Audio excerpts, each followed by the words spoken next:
Shalom, shalom. C'est ma deuxième vidéo encore. Je voulais parler des les sœurs comme des amis. Voilà. Vous savez, une amie, c'est comme une sœur. Le Seigneur nous a dit quoi? Aime ton prochain comme toi-même. Moi, je ne sais pas tous les jours, je vais dire ça. Il dit, je suis sorti d'une mère et d'un père qui aimait vraiment l'homme. Ce moment-là, il nous a communiqué ce temps-là. Aime ton prochain comme toi-même. Nos papas nous ont donné conseil sur ça.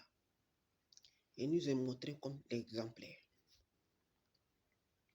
Quand je suis venu dans le Seigneur, excusez-moi, dans la Bible, c'était toujours, c'est ça qui est dedans. Aime ton prochain comme toi-même. Mais aime ton prochain comme toi-même, ça n'est pas dit que tu es bête. Il y a les gens qui prennent ça. Il y a les gens qui préfèrent s'aimer eux-mêmes et mépriser les autres. Le Seigneur ne demande pas ça. Moi, je ne suis pas allé à l'école, mais ceux qui sont partis à l'école, quand tu vas les demander, il te dira que le mot gentil, le mot bête, excuse-moi pour le terme, il se trouve, comment on appelle ça, si il se trouve, si, comment je vais appeler ça, grossier, ou bien pas grossier, si il se trouve, bon, les mots que j'ai prononcés, c'est pas bon, excuse-moi pour le français.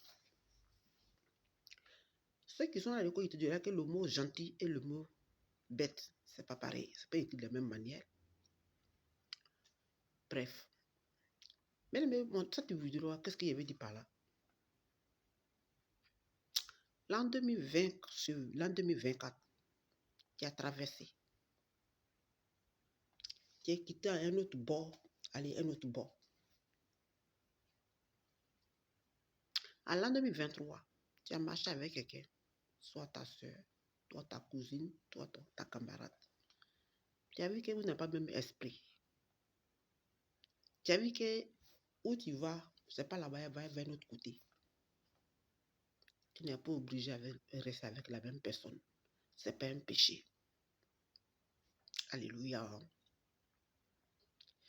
Il y a un chant chrétien qui dit comme ça.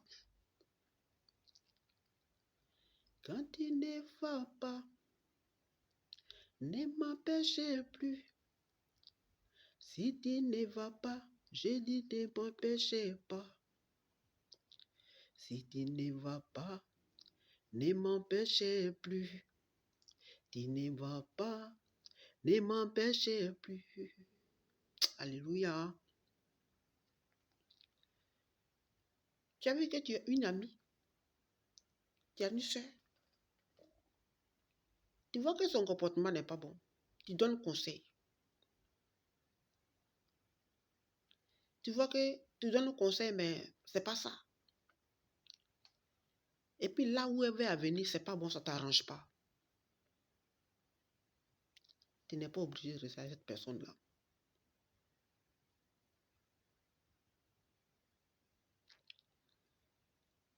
Tu peux être gentil. Il y a souvent, il faut dire non. Il y a souvent, il faut dire oui. En fait, le problème, c'est quoi? Être chrétien, être un pasteur, ça n'est pas dit, faut te laisser faire dans tous les moyens. Tu n'es pas obligé. Mais je pense qu'aujourd'hui, il y a plein qui profitent de ça pour faire ce qu'ils veulent. C'est pas parce que tu es chrétien que tu es obligé d'avaler tout. Tu n'es pas obligé. Alléluia. Quand ça ne t'arrange pas, tu peux dire non comme oui. Alléluia.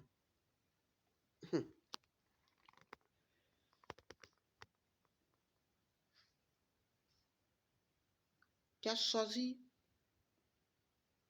à suivre le Seigneur.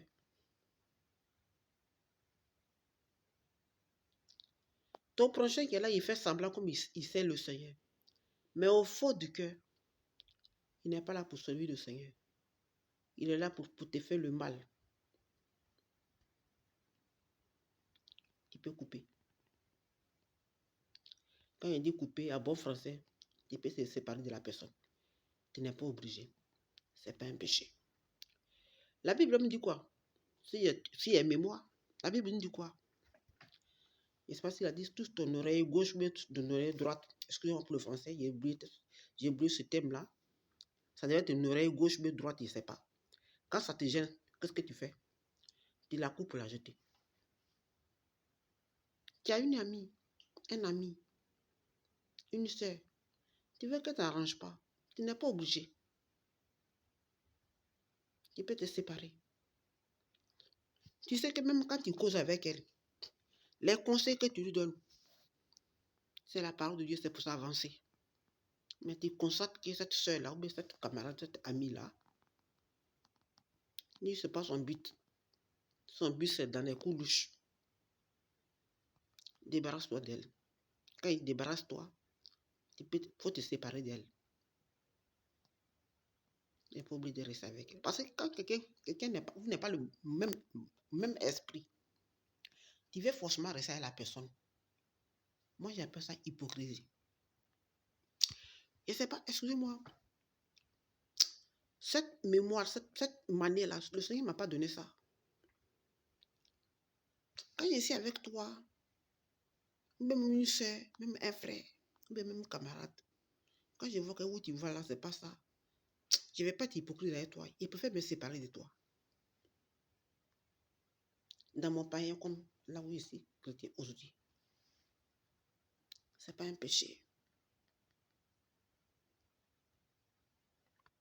Parce qu'il y a les gens, il y a les chrétiens qui sont là, ils font comme c'est eux qui sont trop gentils et puis ils trouvent que oui, tout n'est pas normal. Oh, à temps normal, eux-mêmes, ils n'acceptent pas, mais ils veulent qu'il y en a qui n'ont qu'à accepter ça. Mais au fond de leur cœur, ils ne peuvent pas accepter ça. Tu n'es pas obligé. Tu n'es pas obligé d'accepter tout.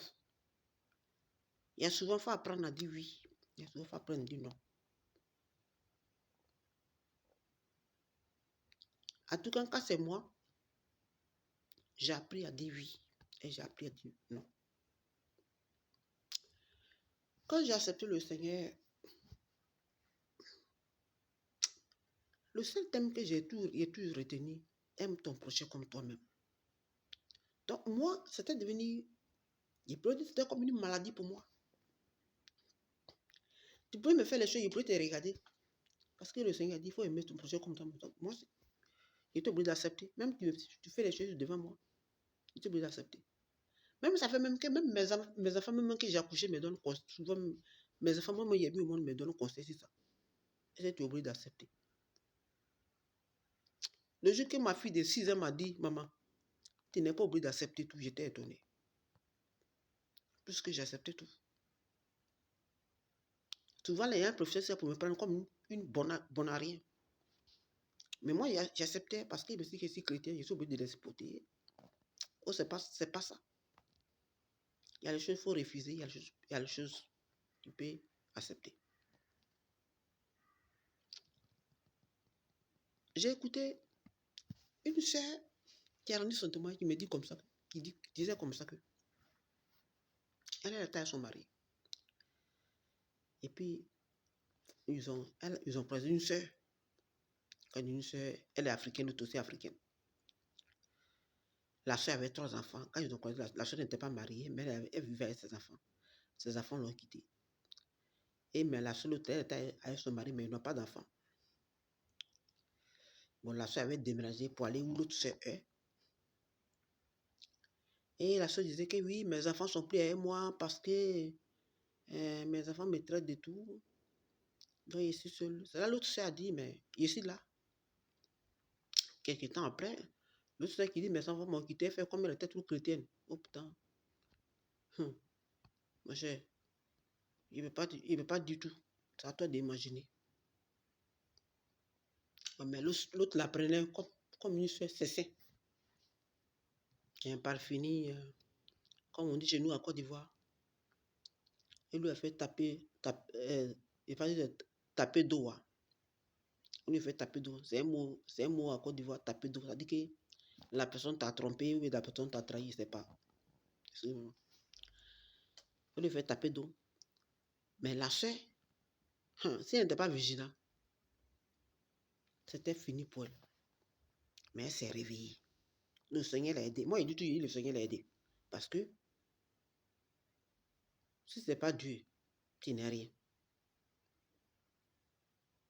Donc, bien aimé, mon frère, soeur, mon conseil de ce soir, de midi, l'heure qu'il fait sur toi,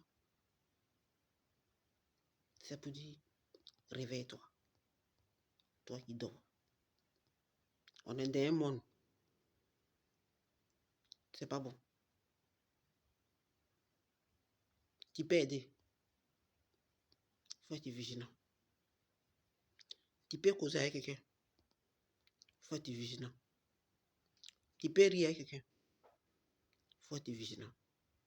Le monde est devenu très, très dangereux. Il y a des gens qui viennent. Ils font semblant de rire avec toi. Ils viennent te faire du mal. Il est tellement vu. On est dans un monde où l'homme veut s'arranger du seul. C'est-à-dire qu'on est dans un monde où l'homme n'est plus rien. L'homme est devenu comme poulet.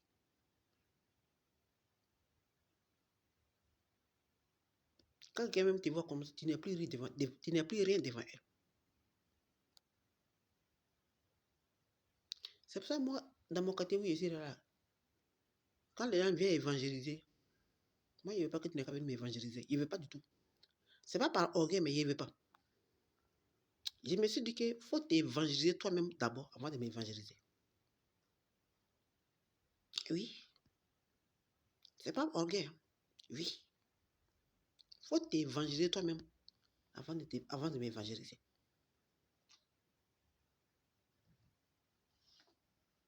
Je me rappelle un jour, excusez-moi, un jour, il y a une soeur dans la même église qui m'a invité à un veillée des prières.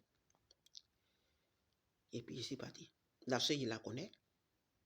Et il y avait sa soeur qui était arrivée aussi à la veillée là. Il dit, moi, j'étais assis devant et puis j'étais derrière. Ce qui s'est passé, je ne sais pas quand il ne veut plus rencontrer quelque chose en tout cas. Mais c'est Dieu qui sait ce qui s'est passé. On est dans un monde où l'homme est devenu méchant.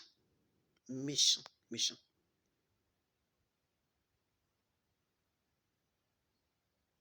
Donc, shalom à vous. Il faut dire que depuis la veille des fêtes, il était au travail. Donc, je n'ai même pas eu le temps. Je n'ai pas eu le temps aussi pour faire une vidéo.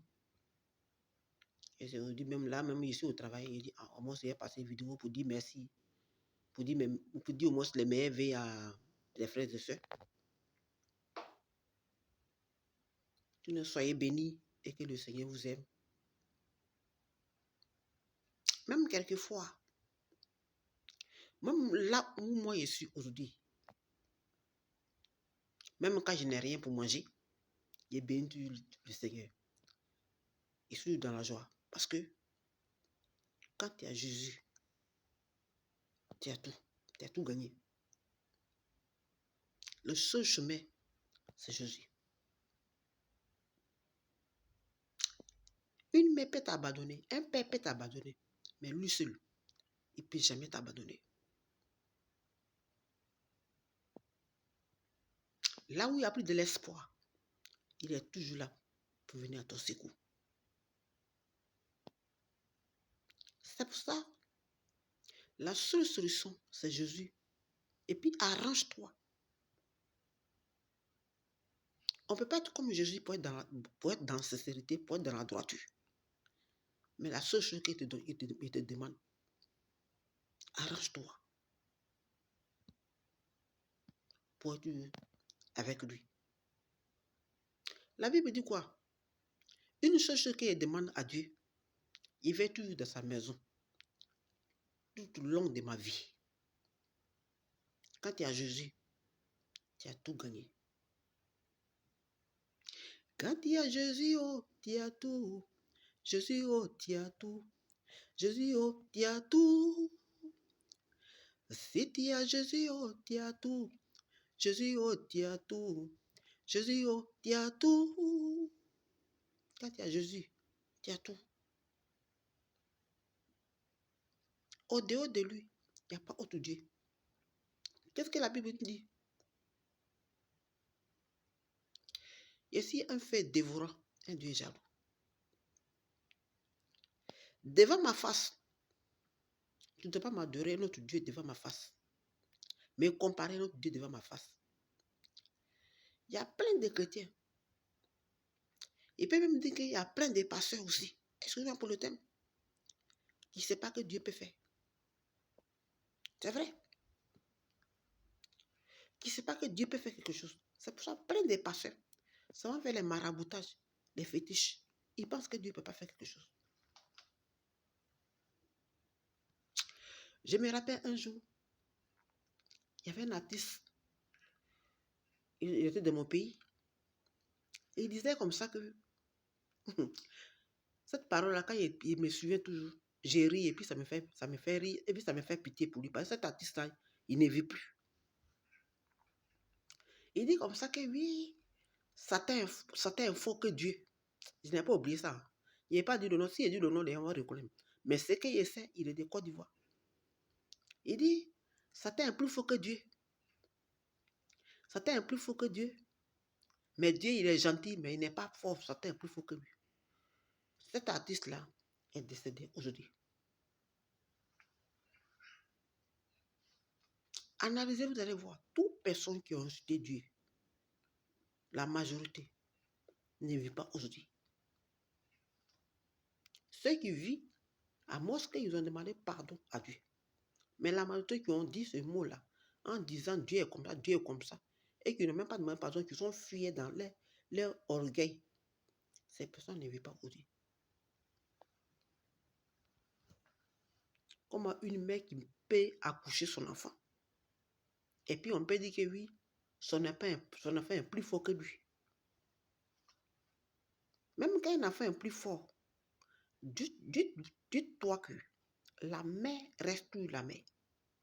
Ce que la mère connaît, l'enfant ne connaît pas.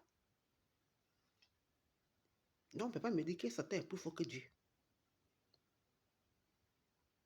La meilleure solution, c'est Dieu.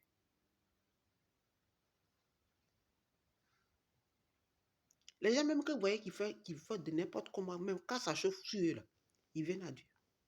Parce qu'ils savent que la meilleure solution, c'est Dieu.